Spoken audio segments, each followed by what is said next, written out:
ಬೆಂಗಳೂರಿನಲ್ಲಿ ಮತ್ತೊಮ್ಮೆ ಈ ರಸ್ತೆ ಗುಂಡಿ ಸಮಸ್ಯೆ ಅನ್ನೋದು ಉದ್ಭವಿಸಿರೋದೇನಿಲ್ಲ, ಉಲ್ಬಣಿಸ್ತಾ ಇದೆ. ಸೊ ಎಲ್ಲೆಲ್ಲಿ ಏನೇನು ಪ್ರಾಬ್ಲಮ್ ಆಗಿದೆ ಅನ್ನೋದನ್ನ ನೋಡ್ತಾ ಹೋಗೋಣ. ರಸ್ತೆ ಗುಂಡಿ ತ್ವರಿತವಾಗಿ ಮುಚ್ಚೋದಕ್ಕೆ ಬಿಬಿಎಂಪಿ ಆಯುಕ್ತರು ಸೂಚನೆಯನ್ನು ಕೊಟ್ಟಿದ್ದಾರೆ. ಅದು ಎಷ್ಟು ಟೈಮಿಂದ ಕೊಡ್ತಾ ಇದ್ದಾರೋ. ಬೆಂಗಳೂರಿನ ಪ್ರಮುಖ ರಸ್ತೆಗಳಿಗೆ ಮೊದಲ ಆದ್ಯತೆ ಅಂತ ಹೇಳಿದಾರಂತೆ. ಆರ್ಟಿಎಲ್ ರಸ್ತೆ ಮತ್ತು ಸಬ್ ಆರ್ಟಿಎಲ್ ರಸ್ತೆಗಳಿಗೆ ಮೊದಲ ಆದ್ಯತೆ ಅಂತ. ಮಳೆಯ ಆರಂಭಕ್ಕೂ ಮುಂಚೆನೇ ಎಲ್ಲ ರಸ್ತೆ ಗುಂಡಿಗಳನ್ನು ಮುಚ್ಚಬೇಕು ಅಂತ ಸೂಚನೆ ಮುಂಚೆನೂ ಕೊಟ್ಟಿದ್ದರು. ಆದರೆ ಅದು ಕಾರ್ಯಗತ ಆಗಿರಲಿಲ್ಲ. ಮಳೆ ಟೈಮ್ನಲ್ಲಿ ಕೋಲ್ಡ್ ಮಿಕ್ಸ್ ಬಳಸಿ ಗುಂಡಿ ಮುಚ್ಚೋದಕ್ಕೆ ಸೂಚನೆಯನ್ನು ಕೊಟ್ಟಿದ್ದಾರಂತೆ.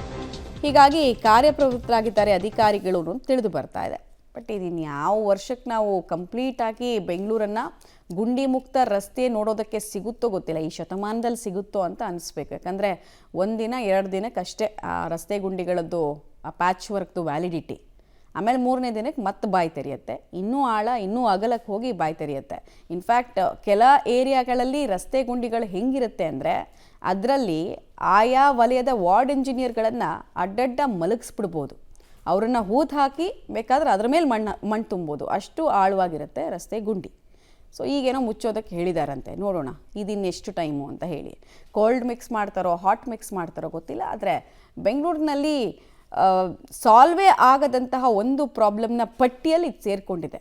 ಸುಮಾರು ವರ್ಷದಿಂದ ಕೇಳ್ತಾ ಇದ್ದೀವಿ. ಹೈಕೋರ್ಟ್ ಚಾಟಿ ಬೀಚ್ದು ಮುಂಚೆ BBMP ಆಗಿದ್ದಾಗ BBMP ಆಯುಕ್ತರು ರೌಂಡ್ಸ್ ಹೊಡೆದಿತ್ತು. ಮೇಯರ್ ಇದ್ದಾಗ ರೌಂಡ್ ಹೊಡೆದಿತ್ತು. ಬಟ್ ಯಾವುದೂ ಇಲ್ಲಿ ತನಕ ಸೊಲ್ಯೂಷನ್ ಸಿಕ್ಕಿಲ್ಲ. ಈಗ ಮತ್ತೊಂದು ಸಲ ರಸ್ತೆ ಗುಂಡಿ ಮುಚ್ತೀವಿ, ಟೆಂಡರ್ ಕರೆದಿದ್ದೀವಿ, ಕಾಮಗಾರಿ ನಡೆಸ್ತಾರೆ ಅಂತ ಹೇಳ್ತಾ ಇದ್ದಾರಂತೆ. ಈಗ ಸೊ ನಾಳೆಯಿಂದ ನೋಡಿದ್ರೆ ಬೆಂಗಳೂರು ಸೇರಿದಂತೆ 10 ಜಿಲ್ಲೆಗಳಲ್ಲಿ ರೆಡ್ ಅಲರ್ಟ್ ಬೇರೆ ಇದೆ.